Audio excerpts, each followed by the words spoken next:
podrá acreditar el programa con la misma cantidad de horas. Entonces, lo que buscamos un poquito al trabajar 6 sesiones es el de poder llegar al final del programa con una cantidad de horas que le permita a usted potenciar su perfil profesional, potenciar su currículum vitae y obviamente pues quedar prestos ante cualquier oportunidad laboral que se le presente. En esta sesión vamos a cursar un tema bastante interesante en la gestión de la seguridad y salud, es el tema de investigación de accidentes.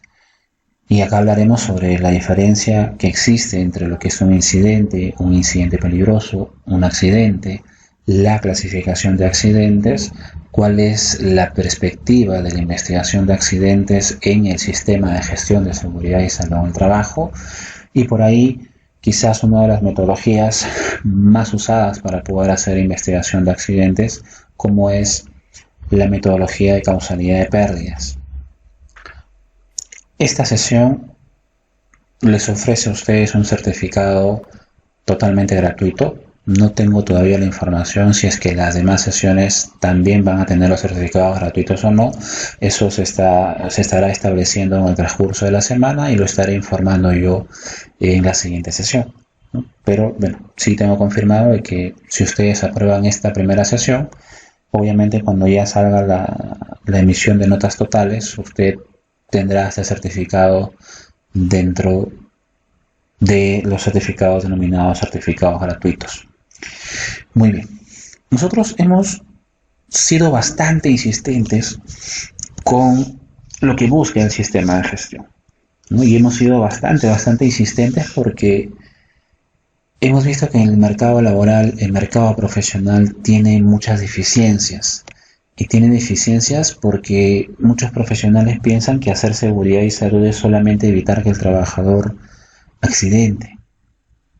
Lamentablemente el boom de la seguridad y salud en el trabajo hizo de que muchas profesiones se introduzcan en esta área, cosa que es bueno en la medida en que se haga bien y es malo en la medida en que solamente vean una oportunidad laboral pero no una oportunidad para poder prepararse.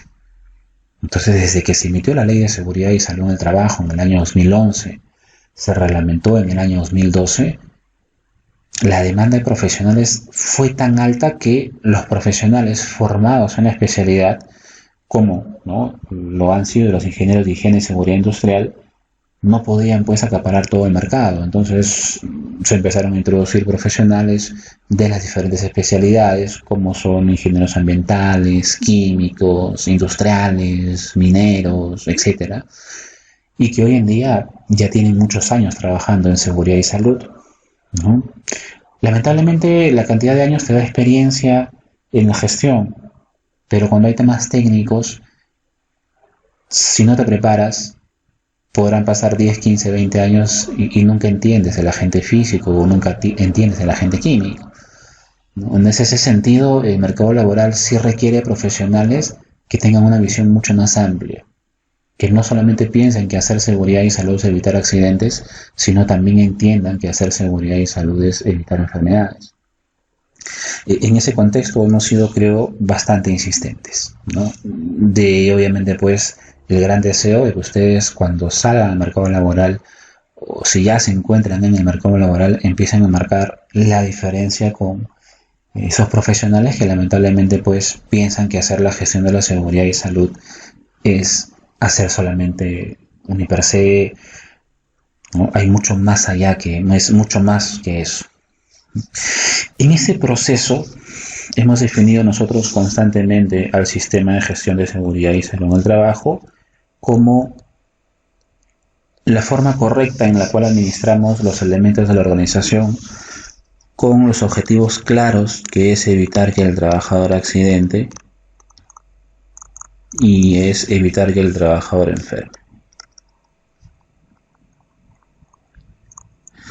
Tanto el proceso de seguridad, que está orientado a que el trabajador no accidente, y el proceso de salud, que está orientado a que el trabajador no enferme, pasan por una etapa bastante importante en el sistema de gestión, que es la etapa en la cual usted estudia al proceso y a su trabajador. Y estudiamos al proceso y al trabajador para precisamente poder identificar cómo es que este proceso puede hacer que la persona se accidente. Cómo es que este proceso puede hacer que la persona enferme. Entonces tenemos que identificar nosotros todo aquello que le pueda hacer daño a la persona. Eso que le puede hacer daño a la persona lo hemos denominado nosotros peligros. Y podríamos darnos con la sorpresa de que usted podría tener un puesto de trabajo con diferentes peligros. No solamente va a existir un peligro, podrán existir 3, 4, 5, 10 o 20 peligros. Y una vez que usted los identifica, usted pasa a otro proceso, que es un proceso en el cual mediante algún método, mediante una metodología, usted establece cuál de estos peligros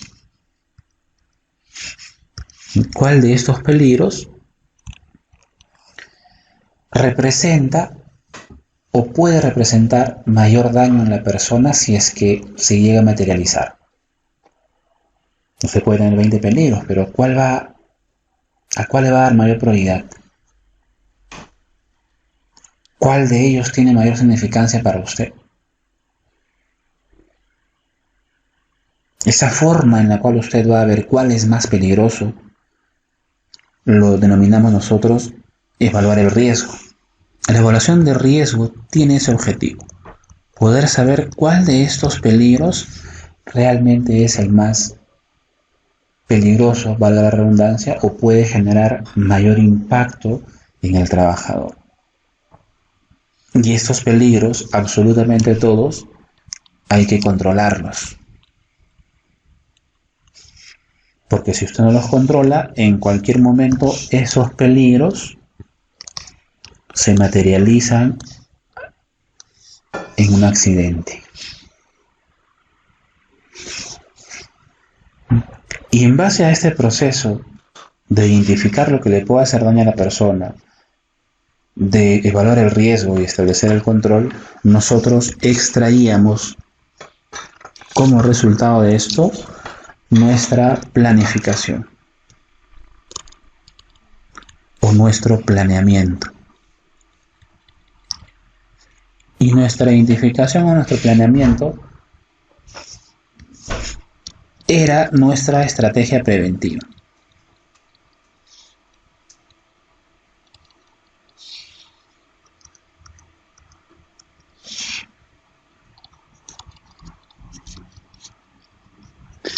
Y dentro de esa estrategia preventiva, hasta el momento, estamos haciendo todo para evitar que el trabajador accidente. Sin embargo, hay organizaciones que tienen implementado muy bien su sistema de gestión de seguridad y salud en el trabajo y, oh sorpresa, tienen accidentados, oh sorpresa, tienen enfermos, oh sorpresa, tienen personas que fallecen como causa de un accidente de trabajo. Y la pregunta es, ¿por qué? ¿Por qué si tengo implementado mi sistema de gestión tengo accidentes? ¿Por qué si tengo mi política, tengo mi comité, tengo mi hiper y tengo los demás procedimientos, he tenido muertos en mi sistema de gestión? Y esto pasa porque estos procesos a veces no se entienden muy bien o se toman tan a la ligera que cuando no se realizan de forma adecuada traen precisamente eso, la consecuencia de que el trabajador se termina accidentando o que el trabajador se termina enfermando. Imagínese que usted en ese análisis que hace del proceso, cuando usted está analizando el proceso y empieza a identificar todos los peligros que le puedan hacer daño a la persona, existe un peligro que no lo llega a identificar, por X razones. De repente lo hizo rápido, de repente confiamos mucho en el trabajador, o tomamos toda la información que nos da su jefe inmediato y no lo evaluamos y no lo verificamos. Imagínense que haya un peligro que no hayamos identificado. Todos los demás que están identificados están controlados. Hay una barrera que son sus controles que van a permitir que esos peligros que sí puedo identificar no le hagan daño a la persona. Pero ¿qué de ese peligro que no identificamos? En cualquier momento ese peligro se materializa en un accidente. Entonces, ¿qué hizo mal usted a este proceso de identificación de peligro? No identificó correctamente todos los peligros. O de repente los quiso hacer usted solo. Y tenga bastante cuidado, porque mirar no es lo mismo que hacer. Yo puedo mirar cómo opera el trabajador. Desde un punto de vista externo, usted puede identificar muchos peligros, pero no es lo mismo mirar que hacer. Por eso es muy importante la opinión del trabajador. Y la opinión también del jefe inmediato, porque el jefe inmediato tiene otra visión, tiene una visión mucho más técnica, una visión mucho más general, que nos va a permitir plantear adecuadamente los controles cuando ya hagamos obviamente pues el proceso de evaluación de riesgos.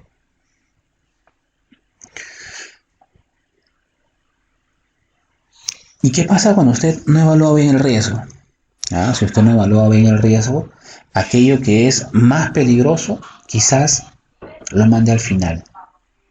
Usted hace su IPRC en el mes de febrero y bueno, como usted no supo muy bien la metodología, como usted no sabía plantear muy bien el método que le permitía saber cuál era más peligroso o no, aquello que era más peligroso lo mandó al final sin querer queriendo. ¿Qué significa que aquello que es peligroso usted lo mande al final?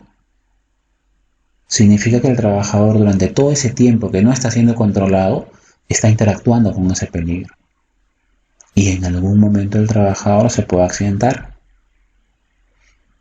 Y otra de las grandes deficiencias viene aquí, en el planteamiento de los controles.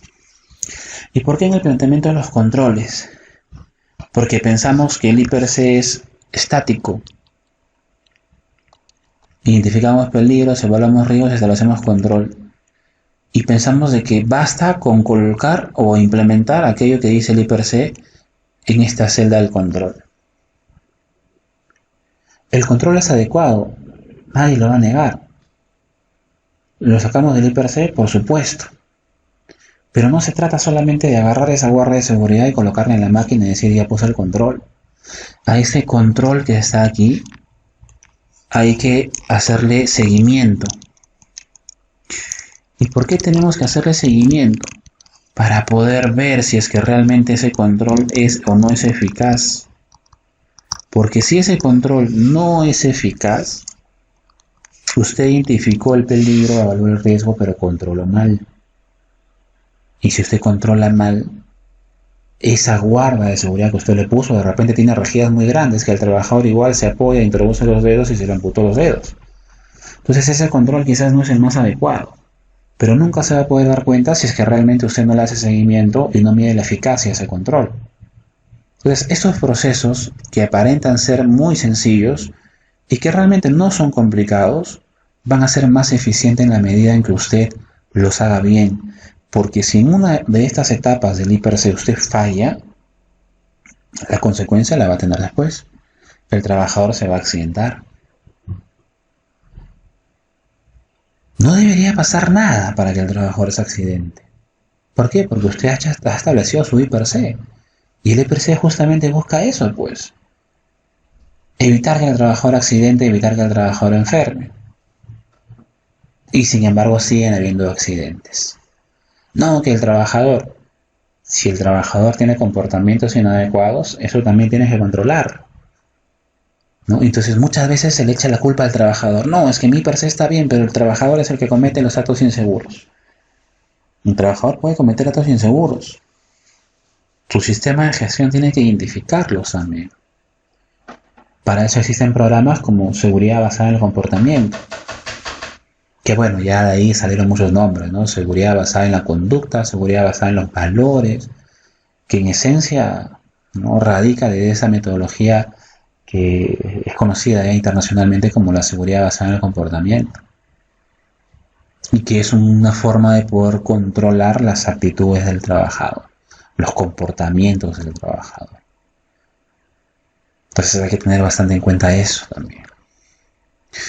Entonces, si en este proceso del IPRC, si en este proceso del IPRC algo llegase a fallar, usted también tiene que estar preparado.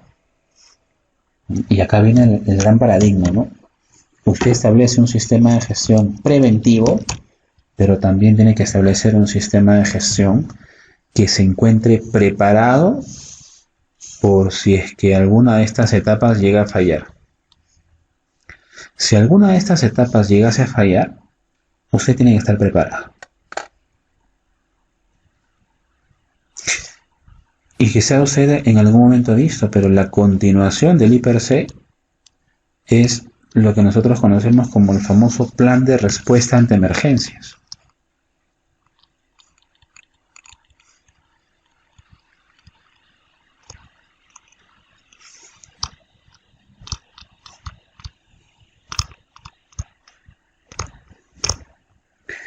Muchas veces queremos hacer un plan de respuesta ante emergencias copiándonos el plan de una industria parecida a la nuestra. Y da vergüenza cuando uno va a una auditoría y le pide los documentos del sistema de gestión. La planta queda en ATE, pero su plan de respuesta ante emergencia te cita la comisaría de Caraballo. ¿Por qué pasa eso?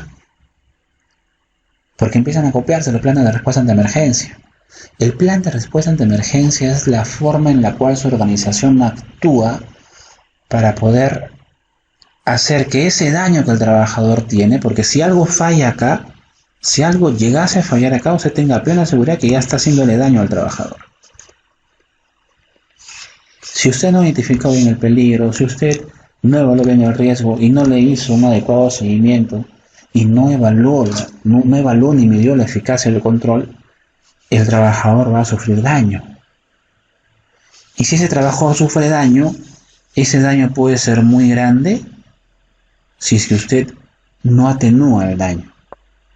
Para evitar que ese daño sea grande y se pueda convertir inclusive hasta en la muerte del trabajador, usted tiene que tener un plan de respuesta para evitar que ese daño se incremente y sea lo más chiquito posible. Porque de que hay daño, va a haber daño. El plan de respuesta ante emergencia es una respuesta, como su mismo nombre lo dice, ante una emergencia. ¿Qué emergencia? Si es que algo de tu sistema preventivo falla. Así que no se invente los planes de respuesta ante emergencia copiándose de las demás empresas, buscando en internet. Lo único que tiene que hacer es continuar con su IPRC. Si usted tiene como peligro una cuchilla en movimiento, evalúa el riesgo y su medida de control es una guarda de seguridad, y quizás por ahí vino un mecánico y la guarda la retiró de la máquina y eliminó tu control, y el trabajador con esta cuchilla pues se sacó los dedos. El trabajador se amputó los dedos. Tienes que tener una respuesta ante esto. Porque el día en que el trabajador se ampute el dedo, tenga usted la plena seguridad que como gestor de seguridad y salud, los ojos van a estar puestos en usted. Porque las personas piensan de que usted es médico, que usted es bombero, que usted es ingeniero. Las personas tienen esa idea de nosotros, que nosotros vamos a hacer magia con el accidentado. Y si el accidente es de gravedad, la gente está gritando, el accidentado está convulsionando, por ahí ya hubieron desmayados. Usted tiene que prepararse ante eso. El plan de respuesta ante emergencias tiene que estar diseñado para poder minimizar esos daños que me generan, ¿qué cosa? Los peligros identificados. Si es que yo no tengo ningún peligro que me genere una quemadura, no me puedo pasar pues capacitándome toda mi brigada de seguridad solo con respecto a quemaduras. Y a veces pasa que el encargado de seguridad y salud se pregunta, ¿y ahora en qué capacito? Vamos a hacer extintores. Y se pasa haciendo extintores todo el año. ¿Que es importante? Es importante, nadie lo va a negar. Pero tienes que ir formando tu brigada de seguridad en los peligros más recurrentes, en esos peligros que te generen mayor nivel de riesgo. Entonces, si tienes usted un peligro que es la cuchilla, una cuchilla industrial que te puede generar la amputación, pues tu brigada tiene que estar preparada para esa amputación. Entonces, el plan de respuesta ante emergencia, vuelvo a repetir, y es, valga la redundancia, es la respuesta que usted le va a dar ante una emergencia. ¿Cuál es la emergencia? Que tu hiper se falle. Ya sea porque no identificaste bien el peligro, porque subestimaste el riesgo, o sea, evaluaste mal el riesgo, o planteaste mal el control, no le hiciste seguimiento del control, no hiciste inspecciones. Tienes que estar preparado no solamente para hacer acción preventiva, sino también tienes que estar usted preparado para poder actuar cuando ya pase el accidente. Entonces, el plan de respuesta ante emergencias. Y el plan de respuesta ante emergencia tiene 3 etapas muy bien marcadas en cualquier sistema de gestión, ¿no? Que es el antes, que es el durante y es el después. ¿Qué se hace antes de la emergencia? Antes de la emergencia tratamos de evitar la emergencia. ¿Qué hacemos? Prevención. ¿Qué tenemos que hacer? Un adecuado seguimiento del IPERSE. Pero como ya sabemos que en algún momento algo puede fallar de esto, como ya sabemos que algo puede fallar, nos vamos preparando para la emergencia. Y como el objetivo del plan de respuesta ante emergencia es minimizar los daños, tengo que tener personas preparadas para eso. Entonces tengo que formar mis brigadas de seguridad. Bueno, ya por ahí que INDECI, ¿no? Ya por ahí que INDECI sí nos pide brigadas de seguridad para poder aprobar nuestras distintas licencias, ¿no? INDECI nos pide la brigada de primeros auxilios. INDECI nos pide la brigada de evacuación. Y nos pide la brigada de lucha contra incendios.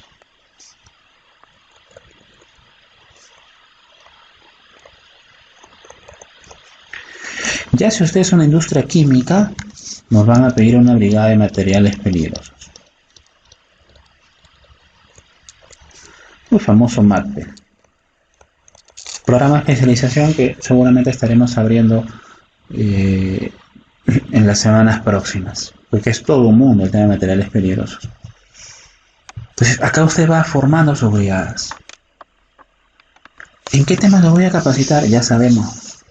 Entonces tengo que ir entrenando a estos señores. Los tengo que ir entrenando. Entonces les voy a dar formación. Entonces, a ellos se les da capacitación. Pero no puedes formar usted una brigada solamente capacitando, viendo PowerPoint, viendo videos. Hay que hacer entrenamientos con ellos.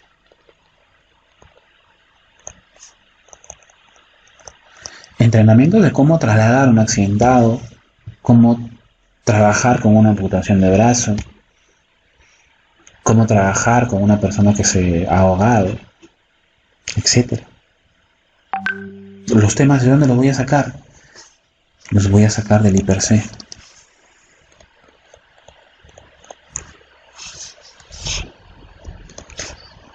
También será importante analizar, obviamente, pues, el contexto de la empresa, ¿no? Si al costado de mi empresa hay un grifo, pues tengo que preparar a mi brigada para que tenga una respuesta ante un incendio que puede generarse como causa del vecino. Pero no olvidémonos que gran parte del plan de respuesta ante emergencia nos va a salir también del IPERSE.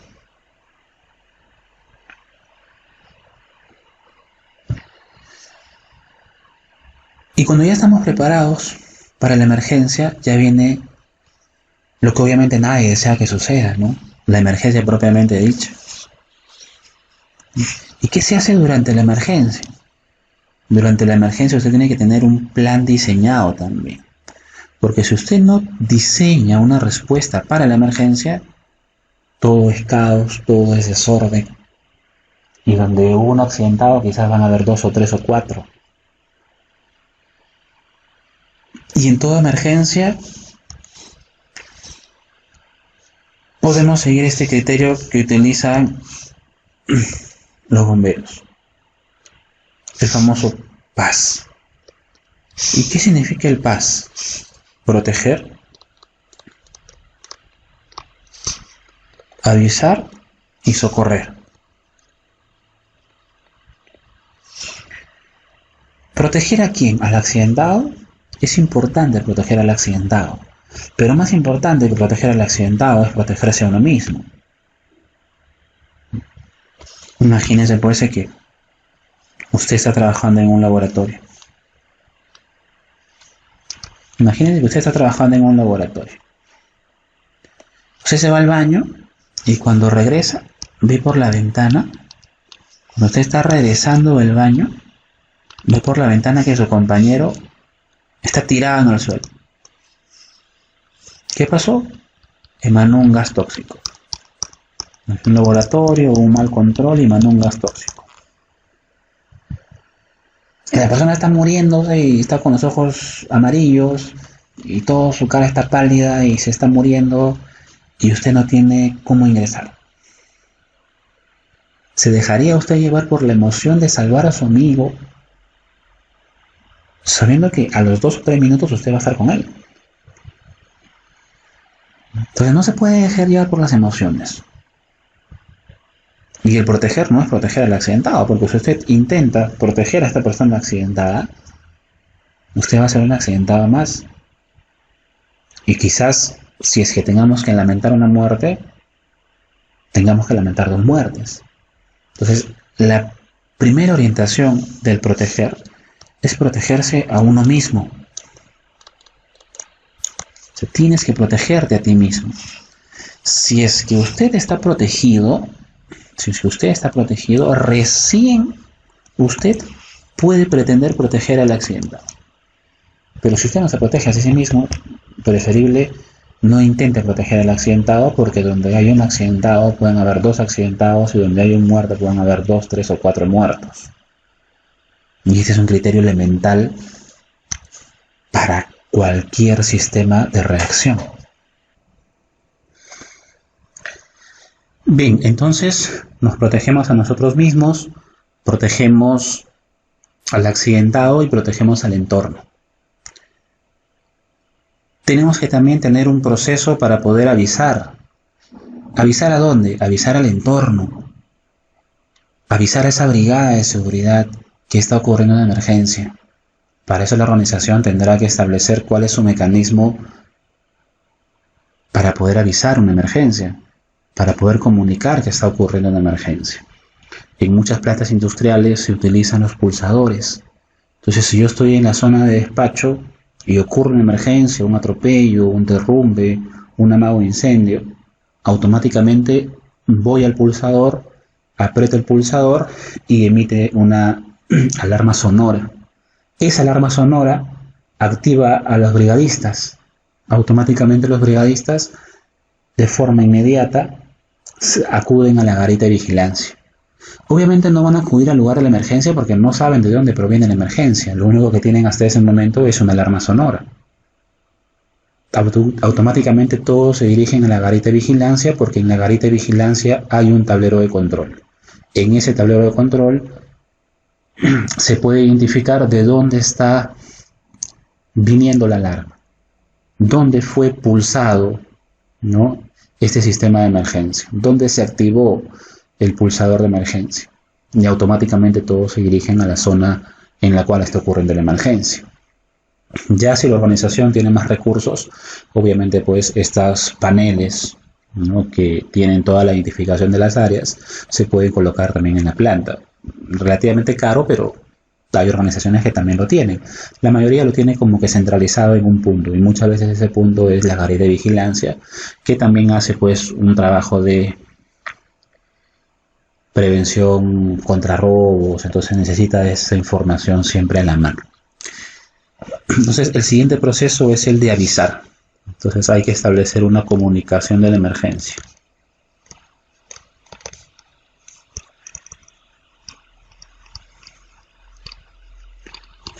Y si es que tenemos conocimiento, solo si tenemos conocimiento,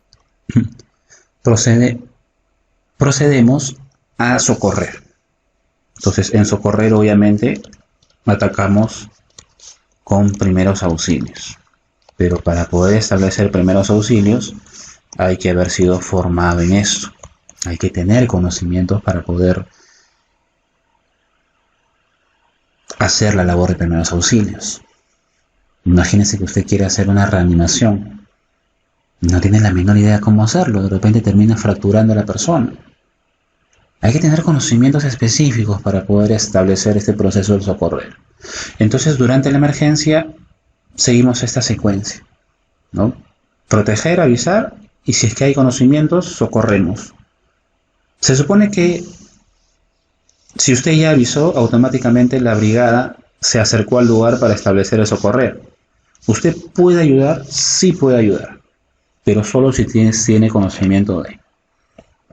Solo si es que usted tiene conocimiento de.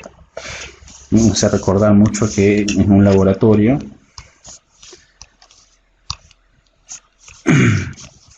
se estaban haciendo algunas pruebas con fósforo rojo, ¿no? La inspectora de calidad cogió una masa de fósforo rojo, el procedimiento decía que tenía que utilizar una espátula de plástico, la señorita utilizó una espátula de metal, el metal hizo contacto con el fósforo rojo y a la pequeña fricción se empezó a incendiar.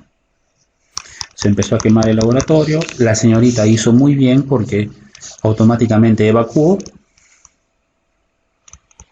y mientras que ella estaba dando el proceso de avisar, estaba tratando de avisar la emergencia, acá había un personal de limpieza que estaba barriendo, vio la emergencia y cogió el primer extintor que vio a la mano. Cogió su extintor, se acercó a la emergencia y empezó a soltar el extintor. En vez de ayudar, lo único que hizo es que el fuego sea mucho más grande y se quemó todo el laboratorio. ¿Por qué pasa esto? Porque no saben, pues. Si usted no sabe establecer la respuesta, no la haga. Utilizó el extintor inadecuado. No todos los extintores están diseñados para lo mismo. Por ejemplo, para el fósforo rojo usted no puede utilizar un extintor de CO2. Si usted utiliza un extintor de CO2, lo que hace es aviva mucho más al fuego. Pero muchas veces ese deseo de querer ayudar hace que la persona, en vez de ayudar, te genere una mayor emergencia. Ya cuando llegaron todos los brigadistas, ya no era un amago incendio chiquito, ya era un incendio de regulares proporciones. Entonces ya esto no se podía atacar con extintores, tuvieron que recurrir a las mangueras. Y obviamente después de eso se hace un proceso de investigación. Conclusión: la persona utilizó un extintor inadecuado. ¿Quién autorizó que utilice el extintor? Nadie. Se dejó llevar por la emoción. Y hay empresas en las cuales está prohibido utilizar los extintores. Solamente los brigadistas lo pueden utilizar. Eso también lo tiene que ir marcando usted en su plan de respuesta ante emergencia. ¿Usted va a permitir que todos los trabajadores utilicen los extintores? Hay empresas que sí lo tienen abierto. Cualquiera lo puede utilizar. Hay empresas que no. Sobre todo las que trabajan con productos químicos. Porque un extintor puede generar una reacción que en vez de poder minimizar el daño lo agrande. Y hay que tener bastante consideración también de eso. Pero bueno, son circunstancias que usted pues irá viendo dentro de su experiencia profesional. Y el después ya es una etapa en la cual se establecen las reflexiones.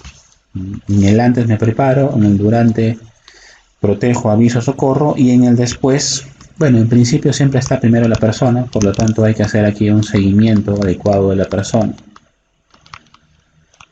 Hay que hacer un seguimiento, obviamente, pues, del accidentado, para poder, obviamente, pues, ver cómo ha sido su evolución, cuál ha sido el nivel de daño que ha sufrido la persona, y luego de eso se establece un proceso de investigación. Proceso de investigación de lo que ha sucedido. Un proceso de investigación que es justamente lo que vamos a tratar de poder conversar el día de hoy. ¿Qué investigamos nosotros? Nosotros no solamente investigamos los accidentes, o no solamente vamos a investigar los accidentes, vamos a investigar cualquier suceso que no necesariamente ha causado daño.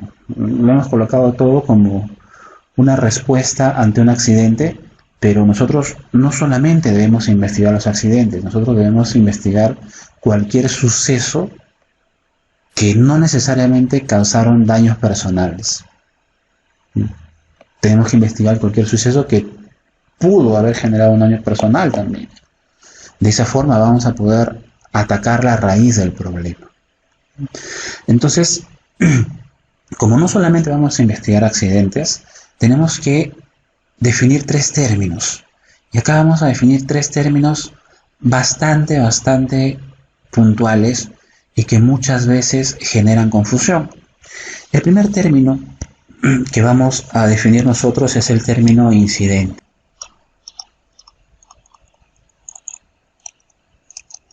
El segundo término es el término de incidente peligroso.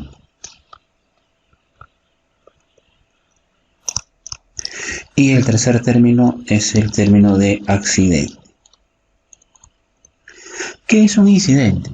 El incidente está definido dentro del glosario del Decreto Supremo 005/2012-TR y lo define como un suceso acaecido en el curso del trabajo o en relación con el trabajo en el que la persona afectada no sufre lesiones corporales. Si bien es cierto, hay una afección a la persona, pero esa persona no sufre lesiones corporales.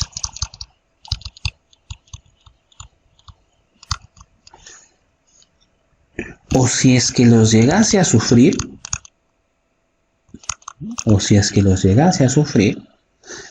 estas lesiones solo requieren de primeros auxilios.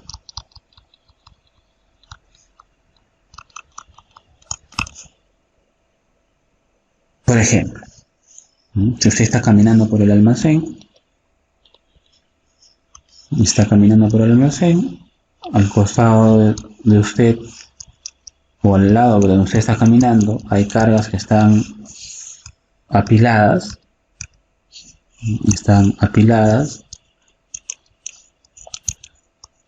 usted sigue caminando, da un paso más y la carga cae. Al suelo. A usted no le pasó nada, de milagro. De milagro no le pasó nada. 2 segundos hacia atrás y toda la carga le caía en su encima. De milagro no le pasó nada a usted. Eso es un incidente. Usted no sufrió lesión corporal. ¿Se tiene que investigar eso? Por supuesto. Porque si eso no se investiga y no se llega a la causa por la cual se está apilando esas cargas de esa forma, de repente hoy día fue usted y milagro. Mañana puede ser usted mismo y no puede tener la misma suerte. O pasado puede ser otra persona que también camina por ese lugar. Y si no se llega a la raíz por la cual se está apilando realmente la carga de esa forma, en cualquier momento eso se convierte en un accidente.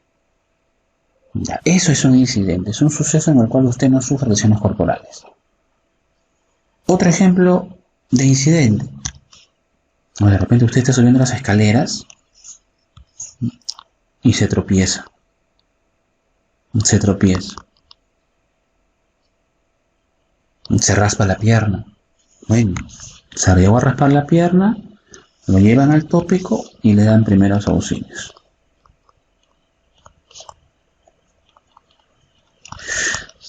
Si aquello se puede tratar con primeros auxilios sin necesidad de llevarlo a usted a la clínica, eso es un incidente para nosotros. Usted sufre lesión, pero es una lesión que puede ser tratada, cuidada con primeros auxilios. Usted no ha necesitado ser evacuado a una clínica. Eso es un incidente para nosotros. Es aquel suceso acaecido en el trabajo o con ocasión del trabajo en el cual usted no sufre lesiones corporales, o si es que lo llegase a sufrir, es suficiente el cuidado de primeros auxilios para su recuperación. El incidente peligroso es un tipo de incidente que es todo suceso potencialmente riesgoso que pudiera causar lesiones o enfermedades a las personas en su trabajo o a la población. Es parecido al incidente, pero hay algo bien especial con los incidentes peligrosos. Al igual que el incidente, ese también puede causar lesiones,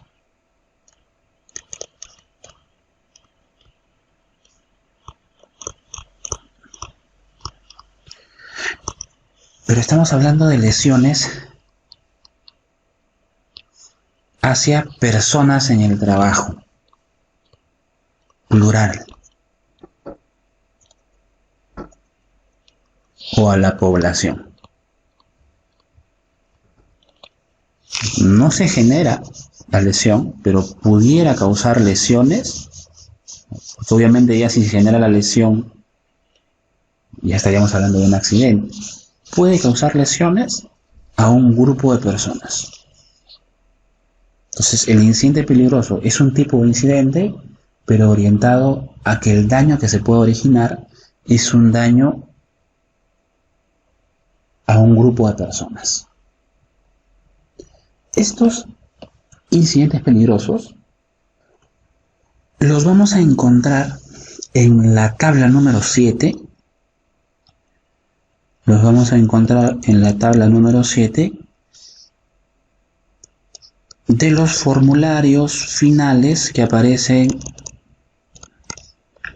en el Decreto Supremo 005/2012 TR. Usted descarga el reglamento, se va a la parte final, ubica la tabla número 7 y ahí usted tiene un listado de incidentes peligrosos. Y usted se va a dar cuenta que el listado de incidentes peligrosos está orientado siempre a que pudiesen causar daño o pueden causar daño a un grupo de personas o la población. Por ejemplo, explosiones, derrumbes, fuga de un material químico peligroso, tormentas eléctricas, volcaduras, desastres naturales.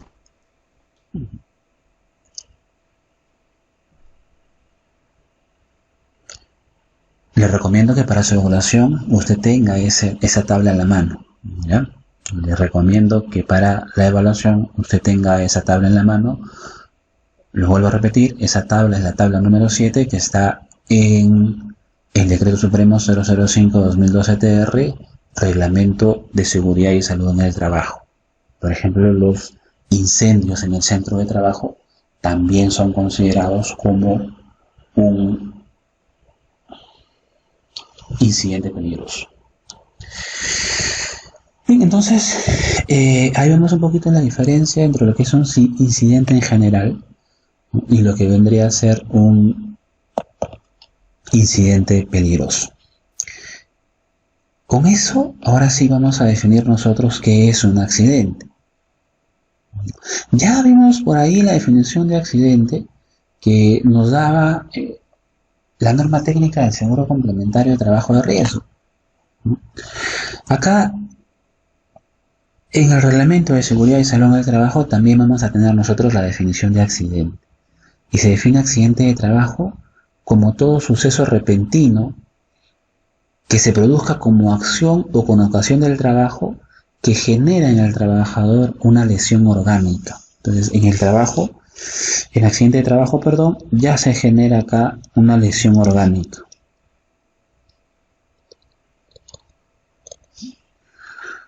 Una perturbación en sus funciones, la invalidez o la muerte.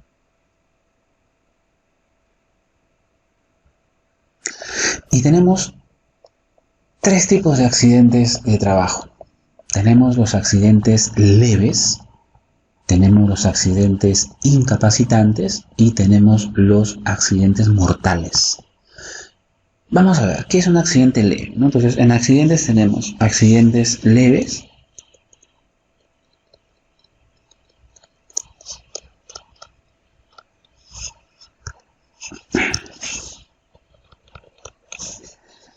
tenemos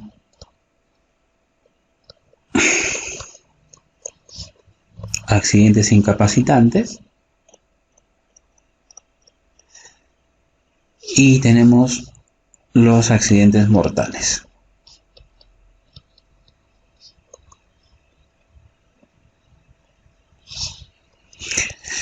¿Cómo se define un accidente leve? Un accidente leve se define como aquel suceso cuya lesión genera en el accidentado un descanso breve, con retorno máximo al día siguiente en sus labores habituales. O sea, sufre una lesión, sí, sufre una perturbación funcional, pero si el trabajador se accidenta un jueves, tiene que regresar automáticamente al día viernes a trabajar. Si sucede eso, eso es considerado un accidente leve. La ventaja de los accidentes leves para la gestión de seguridad y salud en el trabajo, y está en la ley y su reglamento, es que no se contabilizan para efecto de las estadísticas.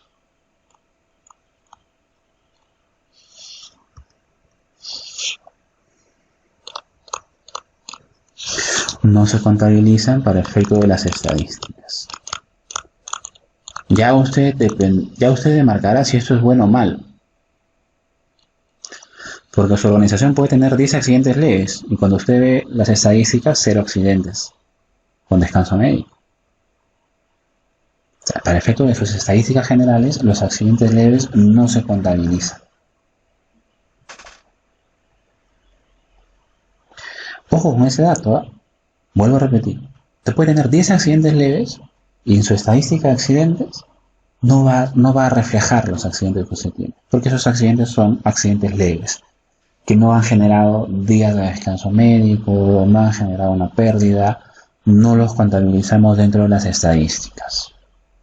¿Qué son los accidentes incapacitantes? Los accidentes incapacitantes son accidentes que dan lugar a descanso, ausencia justificada del trabajo y tratamiento.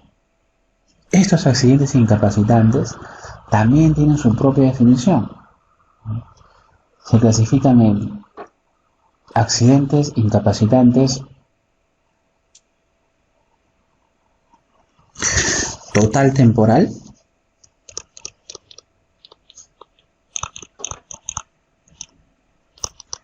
accidente incapacitante parcial permanente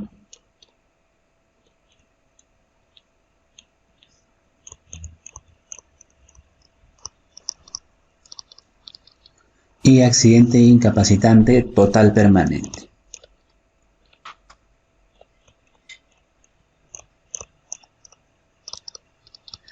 ¿Qué es un accidente incapacitante total temporal?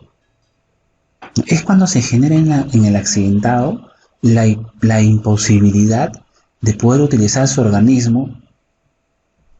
Se le tiene que dar tratamiento médico hasta que el trabajador se recupere. Por ejemplo, una fractura. Si el trabajador se fractura el pie, no puede utilizar el pie hasta que pase por un tratamiento. Entonces, es un accidente que le está generando una incapacidad total temporal, solo por un tiempo. A diferencia de los accidentes incapacitantes parciales permanentes. Los accidentes parciales permanentes se dan cuando la lesión genera la pérdida parcial de un miembro u órgano o de las funciones del mismo. Por ejemplo, el trabajador sufrió el derrame de un producto químico y el producto químico le cayó en el ojo. Le hicieron el lavado de ojo, lo llevaron a la clínica, le hicieron tratamiento, pero no ve al 100% del ojo izquierdo. perdió parte de la visión. No ha perdido toda la visión completa, pero perdió parte de la visión. Perdió parte de la visión. Eso significa que la incapacidad que tiene es parcial, pero es permanente porque ni con tratamiento la va a volver a recuperar. A diferencia de la total permanente. En un accidente incapacitante total permanente se da cuando la lesión genera la pérdida anatómico-funcional total de un miembro u órgano o de las funciones del mismo. Se considera a partir de la pérdida del dedo meñique. Por ejemplo, se dio el derrame del producto químico y la persona perdió completamente la visión del ojo izquierdo. Perdió toda la vista, perdió toda la función del órgano. A diferencia del anterior, donde le cayó el producto químico y perdió parte de la visión. El ojo quedó medio dañado, pero algo podía ver. En cambio, en el total permanente pierde absolutamente toda la función. Entonces, ejemplo de accidente incapacitante parcial permanente. Pérdida parcial de la visión. Pérdida parcial de la visión en el ojo izquierdo. Y en el total permanente,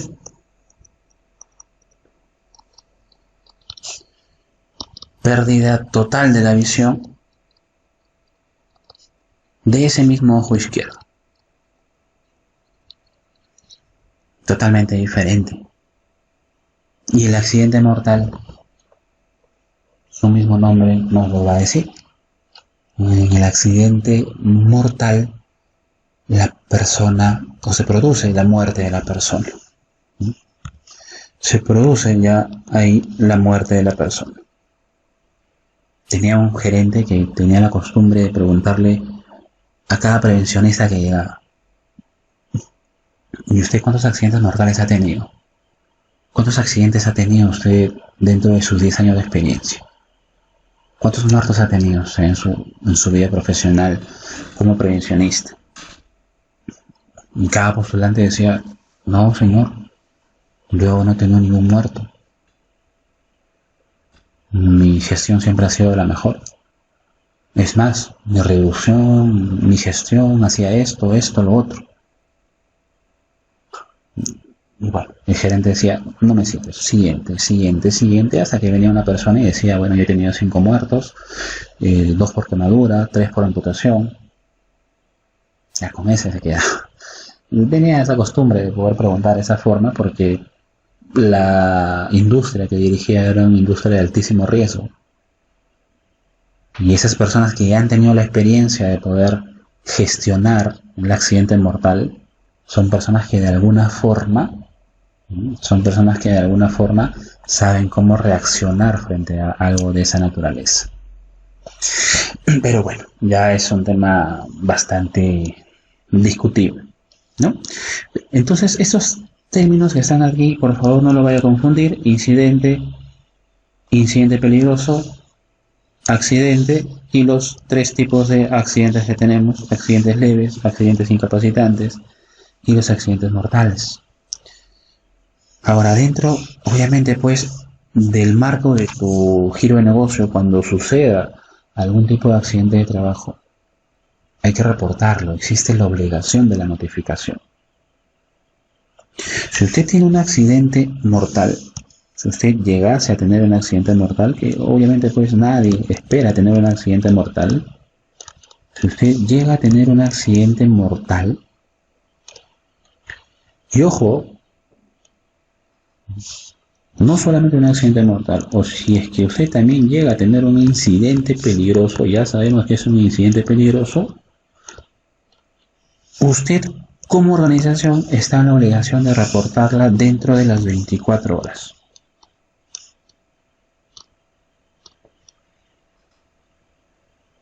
Si ocurre un accidente de trabajo que no es un accidente mortal,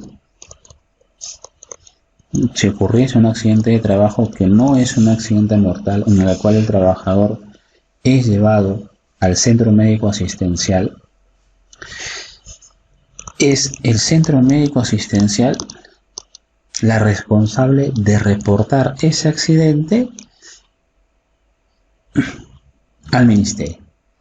¿Qué plazo tienen? Siempre lo van a hacer o lo pueden hacer máximo hasta el último día hábil del mes siguiente a lo ocurrido. Si es que el accidente pasó en marzo, tienen hasta el último día de abril para poder reportar ese accidente. Pero ¿quién reporta ese accidente? El centro médico asistencial. Las enfermedades ocupacionales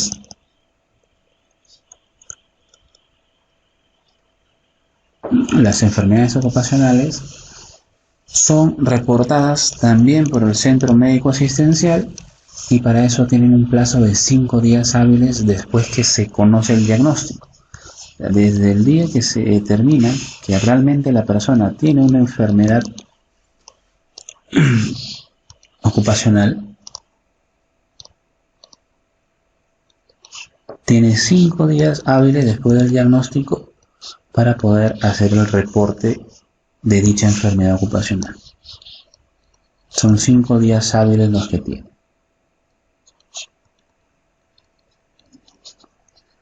Entonces es importante conocer los términos y también pues conocer las responsabilidades con respecto al reporte. Nosotros estamos en la obligación de reportar los accidentes mortales, los incidentes peligrosos. El centro médico asistencial está en la obligación de reportar los accidentes de trabajo y las enfermedades ocupacionales. Los accidentes de trabajo como máximo hasta el último día hábil del mes siguiente de ocurrido el accidente, y las enfermedades ocupacionales 5 días hábiles luego de haber sido diagnosticado dicha enfermedad ocupacional. Siempre la pregunta es ¿y cuánto cuesta un accidente, no? El cálculo de un accidente muchas veces